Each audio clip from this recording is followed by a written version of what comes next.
देश के चुनिंदा शहरों में से एक मैसूर, कर्नाटक के इस शहर का मौसम हमेशा खुशनुमा रहता है।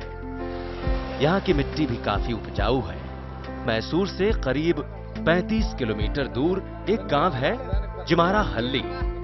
यहाँ के किसान सिदप्पा ने नामुमकिन को मुमकिन कर दिखाया है। बेहद कम पानी से इन्होंने ऐसी पैदावार ली कि बाकी किसान भी इनके नुस्खे के कायल हो गए हैं। सिदप्पा ने मुश्किलों को दरकिनार करते हुए अपनी जमीन से बढ़िया मुनाफा कमाया और समृद्ध किसानों की फहरिस्त में शुमार हो गए।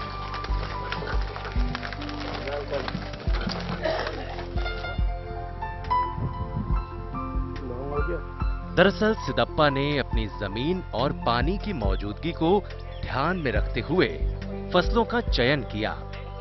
पहले ये भी बाकी किसानों की तरह रागी, ज्वार, धान और गन्ने की खेती करते थे, लेकिन इन सभी फसलों में पानी की काफी जरूरत होती थी।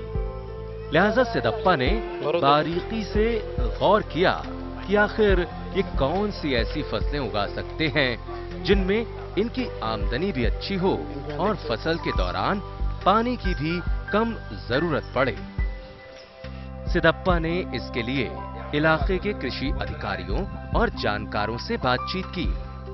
पूरी तरह से संतुष्ट हो जाने के बाद सिदप्पा ने यह तय किया कि वो अपने खेतों में नारियल का बाग लगाएंगे।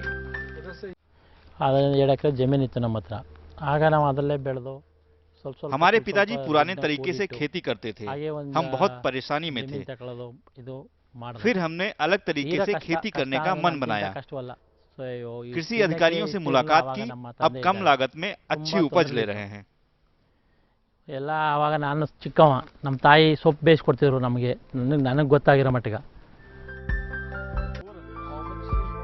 सिदप्पा ने नारियल का बाग इस तरह लगाया ताकि इनके बाग में पूरे साल फल रहें। इसके लिए अलग अलग मौसम में फलने वाले पौधों का चयन किया गया।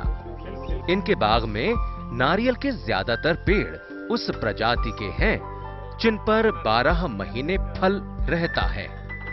नीचे का फल पकता रहता है और पेड़ के अंदर से छोटे छोटे फल निकलते रहते हैं।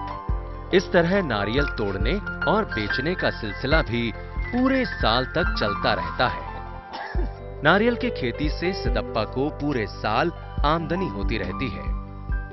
सबसे अच्छी बात तो ये है कि नारियल की खेती में कीटनाशक और महंगे खाद की जरूरत नहीं पड़ती। पानी की पूर्ति भी बरसात से ही हो जाती है। नारियल के साथ साथ ये इन फसलों से भी मुनाफा कमाने लगे, जैसे धान, ज्वार और रागी।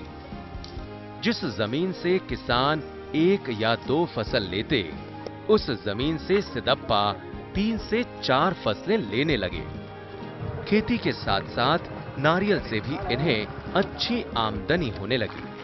नारियल के पेड़ों से इनके घर का खर्च चलने लगा और दूसरी फसलों को बेचकर जो पैसे इकट्ठे होते, उसे जमा करके सिदप्पा जमीन खरीदते। गांव के लोग अक्सर इस बात की चर्चा करते हैं कि जो काम बड़े भाई नहीं कर पाए, वो काम सबसे छोटे ने कर दिखाया। अब तो आलम ये है कि सिदप्पा दूसरे किसानों के लिए प्रेरणा बन चुके हैं। दूर दराज के गांव से आए किसान इनसे इनकी कामयाबी का फलसफा पूछते हैं और सिदप्पा उन सभी को कड़ी मेहनत का मूल मंत्र देते हैं। सिदप्पा ने अपने साथ साथ बहुत से लोगों का भविष्य भी सुधारा है। गांव के जो गरीब मजदूर काम की तलाश में दूर दराज निकल जाते थे, आज सिदप्पा की वजह से उन्हें घर बैठे रोजगार मिल गया है। इनके खेतों पर 12 महीने कुछ न कुछ काम जरूर लगा रहता है और मजदूरों को भी रोजगार का साधन मिल ही जाता है।